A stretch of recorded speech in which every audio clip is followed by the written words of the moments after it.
ప్రపంచంలో ఎక్కడున్నా మీ గోత్రనామాలతో వేదమందిర్ నిర్వహించే ఆన్లైన్ పూజలు హోమాల ద్వారా దైవ అనుగ్రహాన్ని పొందండి.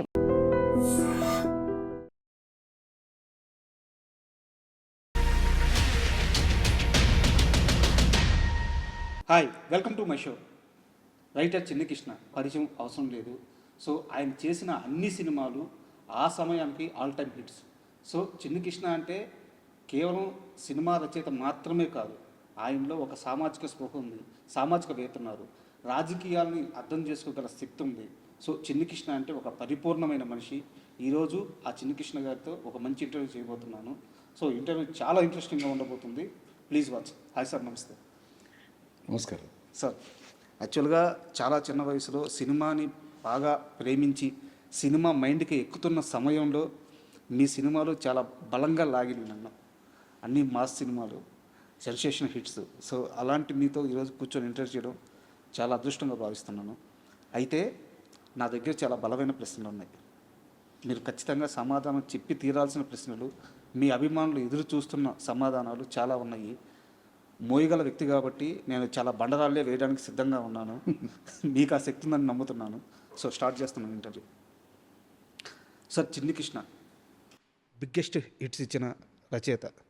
ఈ రోజున చూసుకుంటే ఎంటైర్ సౌత్లో కానీ లేకుంటే నార్త్లో కానీ ఏ సినిమా రచయితకైనా కానీ ఒక్క ఫ్లాప్ కూడా లేకుండా సినిమాలు చేసిన ఏకైక రచయిత మీరు. అలాంటి చిన్ని కృష్ణ ఎందుకు ఇప్పుడు సినిమాలు చేయకుండా దూరంగా ఉంటున్నారు ఇండస్ట్రీకి?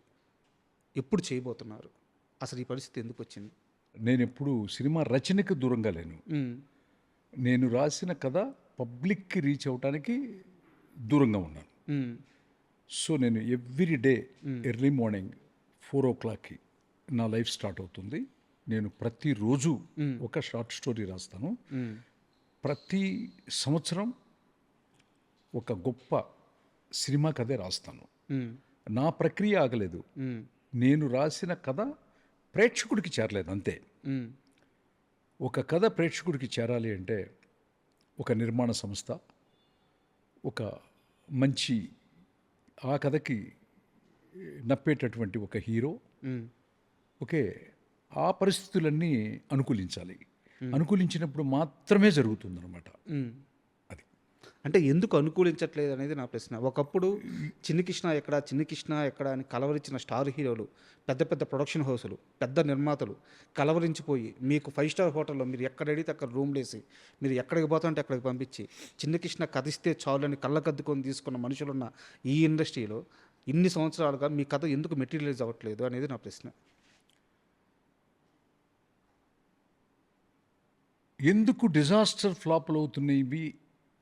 నేను పనిచేసిన హీరోల సినిమాలు డిజాస్టర్ ఫ్లాప్లు అయ్యి నిర్మాతలు రోడ్లు పాలైపోయి ఆస్తులు అమ్ముకొని చాలా కష్టాల్లో చెక్స్ డిజైనర్ అయిన సందర్భాలు ఈ నా గ్యాప్లో నేను పనిచేసిన ప్రతి నిర్మాణ సంస్థ ఫేస్ చేసింది. కరెక్ట్. ఈ ప్రశ్న వాళ్ళని అడగాలి.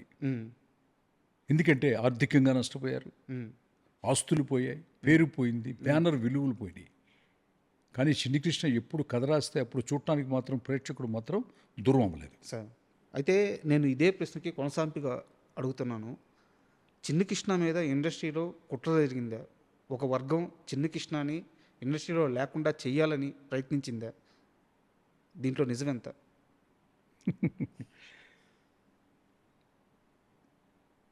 నువ్వేం చదువుకున్నావు? నేను పీజీ చేశాను సార్, ఎంసీఏ. ఈ భూమి పుట్టినప్పుడే పుట్టినప్పుడే అణచివేత అనేది పుట్టేసింది. ఈ భూమి పుట్టినప్పుడే ఈ భూమి మీద చాలామంది చాలా రకాలుగా ఉంటారు అనుకుంటారు, కానీ అదేం కాదు. 3 రకాల మనుషులు ఉంటారు అంతే. ఫస్ట్, ఈ ప్రపంచాన్ని, ఈ టెక్నాలజీని నిర్మించినటువంటి జ్ఞానవంతుడు, సైంటిస్ట్, ద క్రియేటర్స్. ఇప్పుడు మీరు ఫ్లైట్లో వెళ్తున్నారన్నా, వాచ్ చూస్తున్నారన్నా, మైక్ ఉందన్నా, కెమెరా ఉందన్నా, వీళ్ళంతా కూడా సైంటిస్టులు అనమాట. అంతే. అంటే జ్ఞానవంతులు. ఓకే. రెండో వర్గం ఒకటి ఉంటుంది, అజ్ఞానవంతులు. ఇది ఒక జాతి.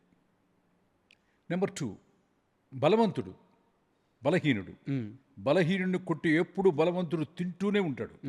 భూమి పుట్టిన దగ్గర నుంచి మళ్ళీ ప్రళయం వచ్చి అంతమయ్యేంత వరకు ఈ ప్రక్రియ ఆగదు. నెంబర్ 3, జ్ఞానవంతుడు, అజ్ఞాని, ధనవంతుడు, బలవంతుడు, బలహీనుడు, ధనవంతుడు, పేదవాడు. పేదవాడిని ఎప్పుడు దోచుకోబట్టే ధనవంతుడు అవుతాడు వాడు. సార్ ఓకే, ఈ 3 జాతులు తప్పితే లేవు. ఇందులో చిన్ని కృష్ణ మీద కుట్ర చేసింది ఏ జాతి? అసలు ఏ జాతి కాదు, ఆటోమేటిక్గా నేననే కాదు, ఎవరికి ఒక స్థాయి మించి పేరు వచ్చినా, ఒక స్థాయి మించి డబ్బు వచ్చినా, ఒక స్థాయి మించి ఏదొచ్చినా ఏ స్టేజ్లో ఆ స్టేజీ వరకు అణగదొక్కబడే ఉంటాం.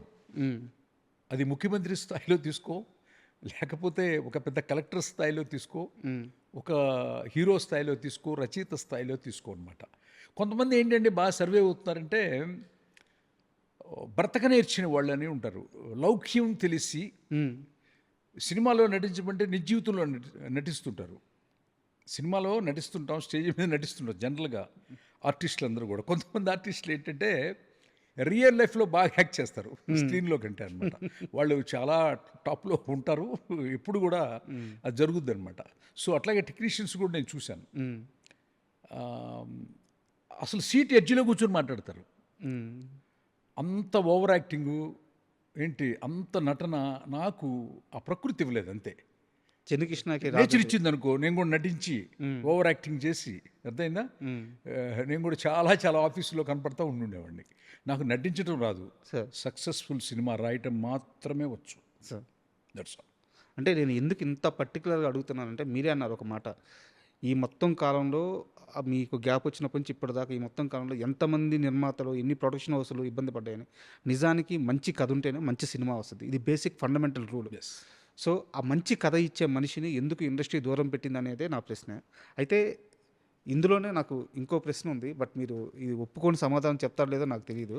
ఏదైనా అశ్విని దత్ గారితో మీకేంటి ఇబ్బంది?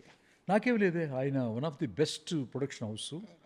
నాకు అసలు ఏం లేదు ఆయనతో. మీ ఇద్దరి మధ్య గ్యాప్ లేదా? అసలు ఏం గ్యాప్ లేదు. ఎందుకుంటుంది గ్యాప్? ఏం లేదు. ఆయన చాలా పెద్ద గొప్ప నిర్మాత. ఆయన ఎంత పెద్ద గొప్ప నిర్మాత అంటే, ఆయన ఇండస్ట్రీలో ఒక పెద్ద సినిమా తీయాలంటే తెలుగు ఇండస్ట్రీ వరకు ఆయనే అన్నంత గొప్ప నిర్మాత ఆయన. ఆయనతో నాకేం గొడవ లేదు. నరసింహనాయుడు చూశారు, ఇండస్ట్రీ పుట్టిన దగ్గర నుంచి ఉన్న రికార్డ్స్ అన్ని క్రాస్ అయినాయి. ఆ క్రాస్ అవడానికి కారణం కథే అని నమ్మారు. ఏది ప్రపంచం మొత్తం నమ్ముతున్న విషయాన్ని వాళ్ళు నమ్మారు, పిలిచారు. అది తెలుగు ఇండస్ట్రీ హిట్గా ఉన్న నరసింహనాయుడిని భారతదేశంలోనే, సౌత్ ఇండియాలోనే ఆల్ టైమ్ రికార్డ్ చేసిన ఇంద్ర అనేది రాశాను. ఆ తర్వాత గ్యాప్ ఏం లేదు. తర్వాత చాలాసార్లు కలుస్తాము, ప్రయాణం చేస్తాం. ఆ తర్వాత మళ్ళీ చిరంజీవి గారితో చేసేటప్పుడు విజయ్ భాస్కర్ గారని చాలా గొప్ప దర్శకుడు ఉన్నారు. ఆయన త్రివిక్రమ్ శ్రీనివాస్ గారని ఇంకా పెద్ద గొప్ప రచయిత ఉన్నారు. త్రివిక్రమ్ శ్రీనివాస్ కథ, స్క్రీన్ ప్లే, మాటలతో జై చిరంజీవి అనేది విజయ్ భాస్కర్ గారి దర్శకత్వంలో అశ్విని దత్ గారి నిర్మాతగా చిరంజీవి హీరోగా వచ్చిందనమాట. సో ఆ సినిమా నాకు చాలా బాగా నచ్చింది. నేను చాలా బాగా నచ్చి దత్తు గారిని అందరినీ అప్రిషియేట్ చేశాను. ఓకేనా, చాలా చాలా బాగా నచ్చింది నాకు. ఇది సెటరికల్గా ఉంది? లేదు లేదు లేదు, సెటర్ కాదు, హోల్ హార్టెడ్గా చెప్తున్నాను. జై చిరంజీవి సినిమా నాకు నచ్చింది, నాకు నచ్చింది అంతే. ఆ ప్రాజెక్ట్ ప్లేస్లో చిన్ని కృష్ణ చేయాల్సిన సినిమా ఒకటి ఉంది, బట్ అశ్విని దత్కి చిన్ని కృష్ణకి గ్యాప్ రావడం వల్ల ఆ కథ తీసుకోలేదు అని. అదేముండదు, ఎవరికి గ్యాపులు రావటం. ఇప్పుడు మనం అనుకుంటాం మ్యాన్ ప్రపోజల్స్ గాడ్ డిస్పోజల్స్ అనే ఒక కొటేషన్ ఉందన్నమాట. ఇప్పుడు ఎవడైనా ఒకడు అనుకుంటే, చిన్ని కృష్ణో లేకపోతే ఇంకొకడో, ఒక నిర్మాతో, ఒక పెద్ద హీరోనో అనుకుంటే ఏమైనా జరుగుతుంది అనేది మాత్రం నేను 1% కూడా నేను నమ్మను. నేను అస్సలు నమ్మను. భగవంతుడు అనుకోవాలి, ఆ అమ్మవారు అనుకోవాలి. అమ్మవారు డెసిషన్ తీసుకుందనుకో, అది జరుగుతుంది అంతే. నేను పూర్తి విశ్వాసంతో మాట్లాడుతున్నాను. మనందరినీ నడిపించేది 1620 కిలోమీటర్లతో ఈ భూమిని తిరుగుతుందంటే తన చుట్టూ తాను, ఇదంతా కూడా అమ్మవారు, భగవంతుడు. సో మనం దాంట్లో చిన్న క్రీచర్ లాంటి వాళ్ళం అంతే. That's all. అండ్ ఎలాగో దేవుడి ప్రస్తావన వచ్చింది కాబట్టి మీ సినిమా నాకు సక్సెస్ రావాలి సార్ అని అమ్మవారు డిసైడ్ చేసింది వచ్చింది. ఇంకొకటికి డిజాస్టర్ ఫ్లాప్ రావాలని రాసుంది, కంపెనీ క్లోజ్ చేయాలని రాసుంది. ఆడి చెక్కులు మొత్తం జూబ్లీహిల్స్, బంజారీహిల్స్ తోరణాలుగా కట్టుకునే నిర్మాతలు కూడా నాకు తెలుసు. ఏంటి వాడికి ఆ పరిస్థితి కల్పించింది. అదంతా అమ్మవారి డెసిషన్. అతనిది కూడా కాదు, అతని డెసిషన్ కూడా కాదు, అతని డెసిషన్ కూడా కాదు. బట్ మీ మాటలు వింటుంటే గ్యాప్ చాలా పెద్దగానే వచ్చినట్టు అనిపిస్తుంది. లేదు లేదు లేదు లేదు చాలా మంచివాడు దత్తుగారు మిస్సెస్ కానీ చాలా దత్తుగారి పిల్లలు కానీ నాతో చాలా బాగుంటారు. అదేం లేదు. టు బీ ఫ్రాంక్, ఆనెస్ట్గా చెప్తున్నాను, వాళ్ళ బ్యాండ్ ఇప్పుడు చాలా బాగుంది. కలికి అనే ఒక పెద్ద సినిమా తీశారు, నేను చూశాను, అప్రిషియేట్ చేసి మెసేజ్ పెట్టాను. ఓకే నాగాశ్విన్ గారికి కూడా పెట్టాను మెసేజ్ నేను. అట్లా అదేం లేదు, అదేం ఉండదు సార్. సూపర్. అలాగో దేవుడి ప్రస్తావన వచ్చింది కాబట్టి సార్ మీ సినిమాలన్నీ పరిశీలిస్తే ఇప్పుడు పడియప్ప బ్యాక్గ్రౌండ్లో కుమారస్వామి రెఫరెన్స్ ఉంటుంది, అలాగే నరసింహనాయుడు లక్ష్మీ నరసింహస్వామి రెఫరెన్స్ ఉంటుంది. అక్కడి నుంచి వస్తే ఇంద్రా సినిమా కానీ, గంగోత్రి తీసుకుంటే గంగపుట్టిన స్థానం, ఇంద్రా తీసుకుంటే మన కాశీ, అలాగే బద్రీనాథ్, సో మీ అష్టాక్షరి మంత్రం, ఇలా మీ ప్రతి సినిమాలో దేవుడి రెఫరెన్స్ ఖచ్చితంగా బ్యాక్డ్రాప్లో ఉంటూనే వస్తుంది. నాకు తెలిసి మొట్టమొదటి రచయిత మీరు ప్రతి సినిమాలో అలా దేవుడి ప్రస్తావన ఈ భారతదేశంలో. అయితే ఇప్పుడు సినిమాలన్నీ సనాతన ధర్మం గురించి బలంగా చెప్పాలని పెద్ద పెద్ద సినిమాలు వస్తున్నాయి ఇప్పుడు ట్రెండ్. సో సినిమాలు అవి. అయితే ఈ మధ్య కాలంలో వచ్చిన ఒక 3 సినిమాలు ప్రస్తావిస్తాను సార్. వస్తాద్ భగత్ సింగ్ కానీ, హరిహర వీరమల్లు కానీ, అఖండ 2 కానీ, ఈ 3 సినిమాలు సనాతన ధర్మం గురించి చెప్పాలని ప్రయత్నం చేశాయి. కానీ కొన్ని వందల కోట్ల రూపాయలు నిర్మాతలకి నష్టం వచ్చింది. సో మీరు ఈ జానర్లో చాలా బలంగా ఉన్న వ్యక్తి కాబట్టి, ఇప్పుడు దాకా ఈ జానర్లో మీరు ఒక్క ఫెయిల్యూర్ కూడా తీయలేదు కాబట్టి, ఇక్కడ సమస్య ఎక్కడ జరిగింది, ఇంత నష్టం రావడానికి కారణం ఏంటి? హీరోల, దర్శకుల, కథా రచయితల, నిర్మాతల ఎక్కడ తప్పు జరుగుతుంది? ఓకే, క్వశ్చన్ చాలా వెరీ బ్యూటిఫుల్ క్వశ్చన్ సార్. అఖండ 2లో నటించినటువంటి నందమూరి బాలకృష్ణ గారు నాకు దైవంతో సమానం. ఇందిరాలో నటించిన చిరంజీవి గారు, వీళ్ళిద్దరూ నాకు చాలా ఇష్టమైనటువంటి, చాలా నా లైఫ్లో చాలా పార్ట్ వాళ్ళు సార్. సో ఆ 3 సినిమాల్లో నటించినటువంటి హీరోలు బాలకృష్ణ గారు, పవన్ కళ్యాణ్ గారు అద్భుతమైనటువంటి పెర్ఫార్మెన్స్ చేశారు. నేను 3 సినిమాలు నేను చూశాను. అసలు రోరింగ్ అనమాట, సింహంలాగా యాక్ట్ చేశారు పవన్ కళ్యాణ్ గారు కానీ, బాలకృష్ణ గారు కానీ. ఎందుకు ఫ్లాప్ అయినాయి? నిర్మాత కారణమా అన్నారు. హీరోలు అయితే ఎట్టి పరిస్థితుల్లో కారణం కాదు. ఏ హీరో ఏ సినిమా ఫ్లాప్కి కారణం కాదు సార్. వాళ్ళ పెర్ఫార్మెన్స్ ఎట్టి పరిస్థితుల్లో, వాళ్ళు మంచి నటులు కాబట్టే ఆ లెవెల్లో పెర్ఫామ్ చేయగలరు. ఏంటి ప్రూవ్ అయ్యారు. అందుకే 100 కోట్ల రూపాయల వ్యాపారం, వాళ్ళకి అభిమానులు, ఎక్స్పెక్టేషన్స్ అన్నీ ఉంటాయి. ఆ ఎక్స్పెక్టేషన్స్కి ఎంత ఖర్చు పెట్టాలో రచయిత చెప్పినప్పుడు ఆ నిర్మాత కూడా తప్పు ఉండదు. ఖచ్చితంగా అప్పులో చొప్పులో తీసుకొచ్చి కష్టపడి ఈ ప్రాజెక్టు పెద్ద హిట్ అవుద్దనే తీస్తారు ఎవరైనా. సో తప్పంతా కూడా 100కి 100% అక్కడున్నటువంటి దర్శకుడు కూడా తప్పు కాదు. దర్శకుడు కూడా పోర్ట్రేట్ చేశారు బాగానే. కానీ సిచ్యువేషన్ ఎలా ఉంటుందంటే, రచయితే దర్శకుడు అయినప్పుడు మాత్రం రచయితే దర్శకుడు అయినప్పుడు మాత్రం అంటే 2 పాత్రలు అతనే పోషించినప్పుడు మాత్రం 100కి 100% ఆ creator is the responsibility for that entire flops in the project. ఈ నష్టాన్ని నిర్మాత పంచుకోకుండా అందరికి షేర్ చేయటం బెటర్ అనిపిస్తుంది నాకు అప్పుడప్పుడు. ఎందుకంటే నిర్మాత మనకు అన్నం పెడతాడు, నటుడు ఏది చెప్తే అది నటిస్తారు. అట్లాంటి ఇండస్ట్రీలో ఫ్లాపులు రావడానికి కారకుడు మాత్రం ఎట్టి పరిస్థితుల్లో సక్సెస్కి first reason writer, second reason writer, third reason writer. ఫెయిల్యూర్కి first reason writer, second reason writer, third reason కూడా రైటర్. సో రైటర్లోనే ఉంటుంది అంతా, టోటల్ స్క్రిప్ట్లోనే ఉంది. ఆ మ్యాజిక్ ఏంటి అనేది నేను చాలా ఇంటర్వ్యూస్లో చెప్పాను. సినిమాని నేర్చుకునేవాడు వేరు, సినిమాని చదువుకున్నవాడు వేరు. తేడా ఏంటి సార్? నేర్చుకోవడం అంటే, ఇప్పుడు మనం సినిమా పరిశ్రమలో ఉన్నాము, మనకొక గురువు ఉంటారు. ఆ గురువు నిష్ణాతుడా కాదా? ఆ గురువు నిష్ణాతుడా కాదా? ఇప్పుడు సందీప్ పుంగారెడ్డి ఉన్నాడు, ఆయన అర్జున్ రెడ్డి చూశాను, నేను చాలా అప్రిషియేట్ చేశాను. టీ సిరీస్కి ఫోన్ చేసి చెప్పాను, ఈ సినిమా చాలా చాలా బాగుంది అని. అక్కడ ఆకుల రాజేంద్ర అనే ఒక జనరల్ మేనేజర్ ఉండేవాడు, సార్. నేనే నూన్ షో చూసి ఫస్ట్ హాఫ్ అయిన తర్వాత చేసేసాను. సో ఆ అబ్బాయి ఫారెన్లో చదువుకున్నాడు, నాగ్ అశ్విన్ ఫారెన్లో చదువుకున్నాడు సినిమాని. Dhurandhar director, sir. ఓకే, ఆ అబ్బాయి చదువుకున్నాడు. ఆ తర్వాత సుకుమార్ గారు హైలీ ఎడ్యుకేటెడ్, మన పుష్ప. అవును, ఆయన లెక్చరర్. Yeah, lecturer. అట్లాగే మీకు ప్రశాంత్ నీల్ గారు ఉన్నారు, కేజీఎఫ్ 1 and 2. అబ్బాయి కూడా ఫారెన్లో చదువుకుని వచ్చారు. సినిమాని నేర్చుకునే వచ్చిన వాళ్ళ తరం ముగిసిపోయింది. ఇక సినిమాని చదువుకోవాలి. సినిమా అనేది ఒక పెద్ద ప్రపంచం. ఆ ప్రపంచంలో చదువుకుంటే స్క్రిప్ట్ ఎలా సోల్తో రాయాలి, ఎట్లా స్క్రిప్ట్ని స్క్రీన్ కథగా మార్చాలి, ఆ సోల్ని ఎట్లా స్క్రీన్ ప్లేగా మార్చాలి అనేది పెద్ద పెద్ద ప్రొఫెసర్స్, పెద్ద పెద్ద లెక్చరర్స్, పెద్ద పెద్ద యూనివర్సిటీల్లో దాన్ని ఎడ్యుకేషన్గా చెప్తారు. వాళ్ళకే రోజులు ఉన్నాయి అన్నది మనకి ఇండియాలో ఉన్నటువంటి 5 దర్శకులు మనకి ప్రూవ్ చేశారు, ఇంకా ప్రూవ్ చేస్తారు. ఇంకా కొత్త వాళ్ళు కూడా చదువుకొని రావాలని మనస్ఫూర్తిగా కోరుకుంటూ, నిర్మాతలకి అంత నష్టం వస్తే నిజంగా బాధపడతాను నేను. మనకి అన్నం పెట్టినటువంటి తల్లి లాంటి వాడు కదా నిర్మాత. సో అట్లాంటి నిర్మాత నేను రాసిన ప్రతి సినిమా వచ్చిన డబ్బుల్ని దత్తుగారు మిస్సెస్ అయితే, ఇంతవరకు మాకు 3 ఆడపిల్లలని నాతో చెప్పింది ఇంట్లో. సో అట్లా మనం రాస్తే నిర్మాతలు ఇంటికి పిలిచి ఏంటి సంతోషంగా ఉండాలి, కొన్ని కోట్ల రూపాయలు లాభించామని చెప్పాలన్నమాట.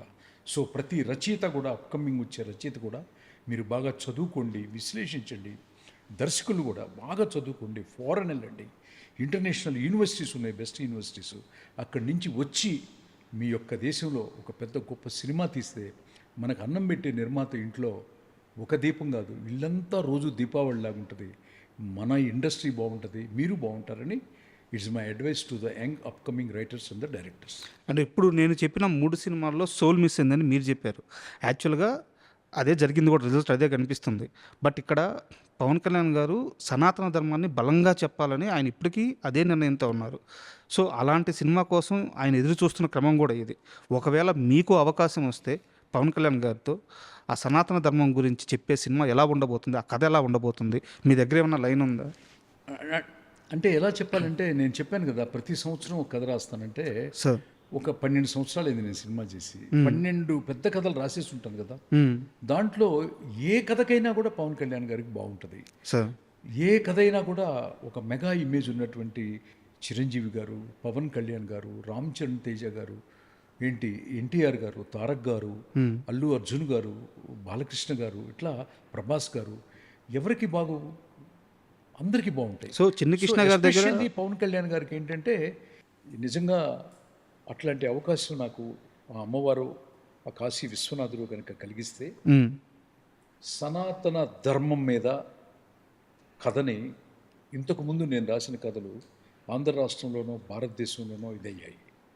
యావత్ ప్రపంచం, మళ్ళీ మళ్ళీ చెప్తున్నాను, యావత్ ప్రపంచం దాంట్లో ఉన్నటువంటి ఆత్మని, మనం చెప్పేటటువంటి ఆ యొక్క ధర్మంలో ఉన్నటువంటి లోతుల్ని ఇతర మతస్థులైనటువంటి ఈ భూగోళంలో ఉన్నటువంటి ఎడారి ప్రాంతంలో ఉన్నటువంటి అరబ్ దేశాలు, క్రిస్టియానిటీ ఉధృతంగా ఉన్నటువంటి western countries, United Kingdom and United states of the America, అన్ని దేశాలు కూడా దీన్ని ఒక పాఠ్య గ్రంథంగా తీసుకొని అన్ని యూనివర్సిటీల్లో కూడా దీన్ని క్లాస్గా ప్రొఫెసర్స్ చెప్తారు అని నా నమ్మకం. అలాంటి కథ ఉంది. ఎస్. ఎప్పుడు ప్రయత్నం చేయలేదా మళ్ళీ పవన్ కళ్యాణ్ గారిని కలవడానికి? అంటే ప్రయత్నం అంటే నాకు చిన్న ఒక యుగో అనకూడదు కానీ చిన్న షై ఫీలింగ్ అనమాట. పిలిస్తే వెళ్ళాలి, లేకపోతే అంత వాళ్ళని ఇబ్బంది పెట్టినట్టు ఉంటుంది అని ఆలోచిస్తాను నేను. ఎవరిని కూడా ఇప్పుడు మీ జీవితంలో నుంచి ఒక్క సెకండ్ కూడా నేను తీసుకోను.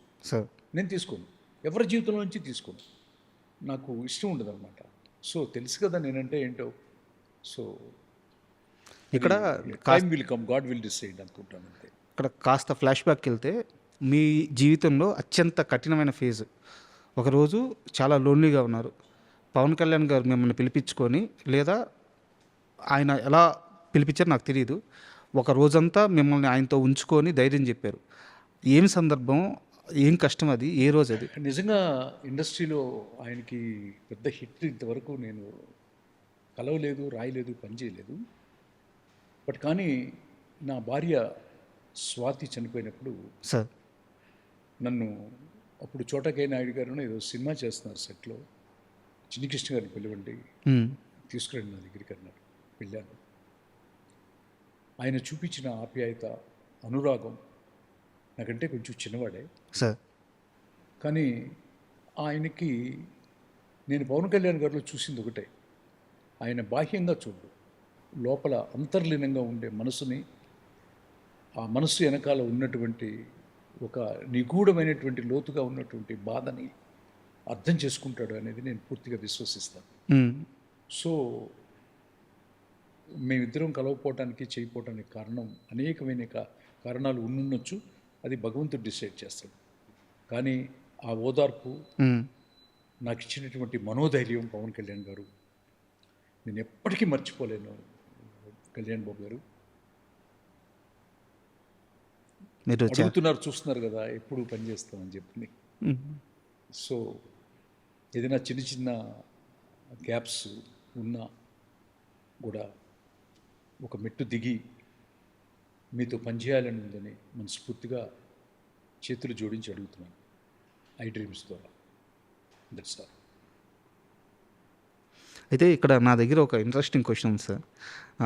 ఒక సినిమా ఫంక్షన్లో చిరంజీవి గారు, బాలకృష్ణ గారు పక్క పక్కనే ఉన్నారు. చిరంజీవి గారు మాట్లాడుతూ, కలిసి యాక్ట్ చేయడానికి మేమిద్దరం రెడీగా ఉన్నాం, ఏం బాలయ్య అంటే ఆయన రెడీ అన్నారు. బోయపాటి నీకు ఈ ఛాలెంజ్ ఇస్తున్నా, తీసుకో అని చెప్పి స్టేజ్ మీద చిరంజీవి గారు అన్నారు. అని ఎవరన్నారు? చిరంజీవి గారు అన్నారు. నేను నా పేరు చెప్పాను. లేదు, మీ బోయపాటి గారి పేరు చెప్పారు. అదే బోయపాటి గారు అంటే ఆయనకి చాలా బాగా గౌరవము, నమ్మకము ఉంటే తప్ప మనసులో నుంచి ఆ మాట రాదు కదా. ఓకే, అంత పెద్ద స్టేజీలో వాళ్ళిద్దరు కాంబినేషన్లో బోయపాటి గారు నాకు ఇష్టమైన డైరెక్టర్ కాబట్టి, నాకు ఇష్టమైన రచయిత కాబట్టి, ఆయన రాస్తే, ఆయన డైరెక్ట్ చేస్తే, వీళ్ళిద్దరు నటిస్తే ఎప్పుడు థియేటర్కి వెళ్ళి ఫస్ట్ ₹1,00,000 పెట్టి టికెట్ కొని చూడాలని నేను కూడా ఎదురు చూస్తున్నాను. ఈ మధ్య బాగా సెటైరికల్ మాటలు బాగా ఎక్కువ నేర్చుకున్నట్టున్నారు. లేదు, సెటైరికల్ కాదు కదా. ఇప్పుడు చిరంజీవి గారు మాట్లాడతాం, అది సెటైర్, అది సెటైర్, అది సెటైర్ కాదు కదా. అంత పెద్ద నిండు సభలో బాలకృష్ణ గారు రెడీ అన్నారు, నేను రెడీ, బోయపాటి నువ్వు రెడీ చేసుకో అన్నారు అనేది సెటైర్. అది సెటైర్ అయితే నేను వేసింది కూడా సెటైర్ అవుతుంది. అది నిజమైనప్పుడు నేను ₹1,00,000 పెట్టి టికెట్ కొని వస్తానంత కూడా 100% కొని వస్తాను. That's all. మనం ఇండస్ట్రీ బాగుండాలని చూడాలి కదా. మీకు బోయపాటి మీద కోపం పోయిందా, ఇంకా ఉందా? కోపం ఎప్పుడు నాకు లేదు. ఏదో నమ్ముకొని చరణ్ బాబు ఏదో ఇస్తే అది బాగా డిజాస్టర్ అయింది అని విన్నాను, చూడలేదు కానీ అని విన్నాను. అంటే హీరోల ఇమేజ్లు ఎంతో కష్టపడి కట్టుకుంటారు సార్. దాన్ని 10 times పెంచే కథ రాయాలి. దాన్ని 10 times పెంచే కథ రాయాలి. వాళ్ళ విలువను నిలబెట్టాలి. వాళ్ళ యొక్క అభిమానుల యొక్క ఎక్స్పెక్టేషన్స్ రీచ్ అవ్వాలి any writer or director. Sir, దాన్ని నేను ఇందాక చెప్పాను కదా, హీరోలు కష్టపడి ఏర్పరచుకున్నటువంటి ఆ ఇమేజ్కి డబ్బు ముడిపడి ఉంది. కొన్ని కోట్ల రూపాయల స్ట్రేక్ ప్రొడ్యూసర్కి ఉంది. ప్రొడ్యూసర్, డబ్బు, హీరో ఇమేజ్, ఈ మూడు ఎవరి మీద ఆధారపడ్డాయి? స్క్రిప్ట్ రైటింగ్ మీద ఆధారపడ్డాయి. స్క్రిప్ట్ రైటింగ్లో నువ్వు కనుక తప్పు చేస్తే మొత్తం కుప్ప కూలిపోతుంది కదా, పునాదులు లేకుండా బిల్డింగ్ కట్టినట్టు. అప్పుడు సాధారణంగా ఒక ఫీల్డ్లో ఉన్నప్పుడు ఒక పెద్ద డిజాస్టర్ వచ్చినప్పుడు చిన్న, అది వ్యక్తిగతం ఏముండదు. అబ్బాయి కూడా నా దగ్గరికి వచ్చాడు నిందిస్తుడు కథ కోసం, నాకు తెలుసు. కానీ ఎక్కువ జాగ్రత్తలు తీసుకోవాలి. అంటే ఇగోకు పోకూడదు. ఎప్పుడు ఒక కథా రచయిత అంటే, నేను మళ్ళీ మళ్ళీ చెప్తున్నాను, అమ్మవారి స్వరూపంతో సమానం. ఒక ఊరికి నేను నాలుక మీద బీజాక్షరాలు అమ్మవారు ఎవరికి పడితే వాళ్ళకి రాయు. రచయితల సంఘంలో ఉన్నటువంటి ప్రతి రచయితకి ఆ అమ్మవారు, భారతదేశంలో ఉన్నటువంటి ప్రతి నవల రచయిత, సినిమా రచయితలందరికీ కూడా ఆ నాలుక మీద అమ్మవారే రాస్తుందన్నమాట. అమ్మవారి స్వరూపం ప్రతి రచయిత, మళ్ళీ మళ్ళీ చెప్తున్నాను, రచయిత అంటే అమ్మవారి స్వరూపం. ఆ అమ్మవారి స్వరూపాన్ని గౌరవించి ప్రేమించాలి తప్పితే అమ్మవారి మీద యుగో పెట్టుకొని అమ్మవారి మీద అలిగి అమ్మవారినే తొక్కేద్దాము ఉమ్, అని మీరు ఫస్ట్ ఏదో క్వశ్చన్ వేశారు తప్ప అది జరగనివ్వను కూడా. ఉమ్. అయితే ఇక్కడ నా ప్రశ్న ఏంటంటే చిన్ని కృష్ణకి ఉన్నంత టాలెంట్, చిన్ని కృష్ణకి ఉన్నంత సక్సెస్లు అందరికీ ఉండాలని రూల్ లేదు. సినిమా అన్నాక క్రియేటివ్ వర్క్ మధ్యలో ఫ్లాప్ రావచ్చు, హిట్ రావచ్చు. సరే మీకైతే అన్ని హిట్లు వచ్చినాయి. కొంచెం బద్రీనాథ్ కానీ జీనియస్ కానీ వాటికి కూడా పెట్టిన పెట్టుబడికి డబ్బులు తిరిగి వచ్చినాయి. సో మీరు ఆ విషయంలో లక్కీ. కానీ ప్రతి మనిషి ఆ విషయంలో అంతే లక్కీ ఉండాలని లేదు కదా. బోయపాటి గారు ఒక చిన్న ఫ్లాప్ దియంగానే చిన్ని కృష్ణ ఎందుకు గతంలో కానీ ఇప్పుడు కానీ ఇంతలా ఉన్న తీవ్రంగా విమర్శించాల్సిన అవసరం ఉంది. మాట్లాడలేదు, బాగుండాలనే కోరుకుంటున్నాను. Please respect the script. మీకేమన్నా ఎక్స్పీరియన్స్ ఉందా? మీరు గౌరవించండి అంటున్నాను. మీకేమన్నా ఎక్స్పీరియన్స్ ఉందా బోయపాటి గారితో ఇలాంటి ఒక నాకేం ఎక్స్పీరియన్స్ మీ దగ్గరికి వచ్చి ఏదో కొంచెం చిన్న నందీశ్వరుడు కథ కోసం వచ్చారు అంతే. అక్కడ ఒక బ్యాడ్ ఎక్స్పీరియన్స్ ఏమైనా అయిందా? అదేం లేదు.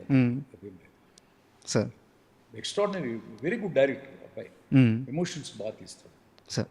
అండ్ చిరంజీవి గారి విషయానికి వస్తే మనశంకర వరప్రసాద్కు ముందు చిరంజీవి గారికి సంబంధించిన సినిమాలన్నీ అంతగా నెంబర్స్ మేక్ చేయలేదు. మనశంకర వరప్రసాద్ ఒక ఫ్యామిలీ సబ్జెక్టు, చాలా బాగా ఆడింది, మంచి కలెక్షన్స్ కూడా వచ్చింది. బట్ చిరంజీవి గారు స్టార్డమ్కి సరిపోయే కథ కాదు అది. సో చిరంజీవి గారికి ఆయన రేంజ్కి దగ్గర కథ ఇవ్వడానికి మీ దగ్గర ఏమన్నా కథ రెడీగా ఉందా? నువ్వు చిరంజీవి గారు బాలకృష్ణ గారు సంగతి మీకు తెలుసో తెలీదో, ఒక మంచి కంటెంట్ ఇస్తే వాళ్ళు ఆల్ ఇండియా రికార్డ్ ఇప్పుడు కూడా కొడతారు. అది రచయిత రాస్తాడు, బట్ వాళ్ళు బాగా చేస్తారు. కానీ అంత గొప్ప స్క్రిప్ట్స్లో నటించట్లేదు. అంత ఎమోషన్ గల స్క్రిప్ట్స్లో నటిస్తే ఇద్దరు ఆల్ ఇండియా రికార్డు కొట్టగల శక్తి సామర్థ్యాలు ఉన్నవాళ్ళే. నేను మళ్ళీ చెప్తున్నాను, ఏ మిస్టేక్ జరిగినా కూడా ఆ పెద్ద స్టార్ హీరోస్కి టెక్నీషియన్లు, ముఖ్యంగా రచయితే కారణం. కారణం ఓకే. నేను అనేది ఏంటంటే చిరంజీవి గారితో కలిసి వర్క్ చేయడానికి మళ్ళీ మీరు చెప్పే స్థాయిలో పరిస్థితిలో చేస్తాం, దాంట్లో అసలు డిస్కషన్ లేదు. స్కోప్ ఉందా? పరిస్థితి స్కోప్ ఉండడం ఏంటి, చేస్తాం అంతే. చేస్తాం అంటే అమ్మవారు టేబుల్ మీద లేదు ఫైలు, అమ్మవారు టేబుల్ మీదకి వస్తే అయిపోద్ది అనమాట సార్. అండ్ నేను అమ్మవారు ఆ విశ్వనాథుడు అనుకుంటే అయిపోద్ది, వాళ్ళ టేబుల్ మీద ఫైల్ పెట్టాలి సార్. అయితే ఒక చిన్న ఇంట్రెస్టింగ్ క్వశ్చన్ సార్, ఇది ఫన్నీగా కూడా అడుగుతున్నాను. చిరంజీవి గారితో మీరు ఆల్ టైమ్ హిట్ ఇచ్చారు, బాలకృష్ణ గారితో ఆల్ టైమ్ హిట్ ఇచ్చారు. వీళ్ళిద్దరితో మీకు మంచి అనుబంధం ఉంది. వీళ్ళిద్దరూ ఒకరి గురించి ఒకరు ఎలా మాట్లాడుకుంటారో మీ దగ్గర కానీ, అంటే వాళ్ళిద్దరి మధ్య ఎలాంటి వాతావరణం ఉంటుంది ఎప్పుడన్నా మీరు అబ్జర్వ్ చేశారా? ఒకప్పుడు ఎలా ఉండేదంటే, ఇందిరా నరసింహనాయుడు రిలీజ్ అయిన టైంలో ఆ కింద ఉండే అభిమానులు బాగా కొంచెం డిస్టర్బ్డ్గా, కొంచెం అగ్రెసివ్గా ఉండేవాళ్ళు ఆ రోజుల్లో. నాకు చాలా బాధ వేసేది. ఎందుకంటే నా పుట్టినరోజుకి దాదాపు కంటిన్యూస్గా ఒక 5 years బాలకృష్ణ గారు, చిరంజీవి గారు ఇద్దరు వచ్చేవాళ్ళు నా పుట్టినరోజుకి. జనవరి 2 వచ్చి నన్ను ఆశీర్వదించి నాకేదో ఒక చిన్న స్వీట్ తినిపించి, కేక్ తినిపించి, నా భోంచేసి ఇంట్లో ఇద్దరు 12 దాకుండి వెళ్ళేవాళ్ళు అన్నమాట. సో అట్లాంటి వాతావరణాన్ని చెడిపోవటానికి కారణం మీకు తెలుసు కదా. ఈ ప్రపంచంలో ఏ యుద్ధం జరగాలన్నా, ఈ ప్రపంచంలో ఏ కుటుంబంలో ఏ గొడవ జరగాలన్నా కూడా ఓవర్ హీరింగ్స్ అంటారు అన్నమాట. చెప్పుడు మాటలు వినటం చాలా ప్రధానమైనటువంటి కారణం అవుతుంది. నేనైనా, ఎవరైనా, రాజైనా, దేశానికి రాజైనా, ప్రపంచానికి అధినేత ట్రంప్ అయినా కూడా చెప్పుడు మాటలు వినటం వల్ల మాత్రం అది జరుగుతుందన్నమాట.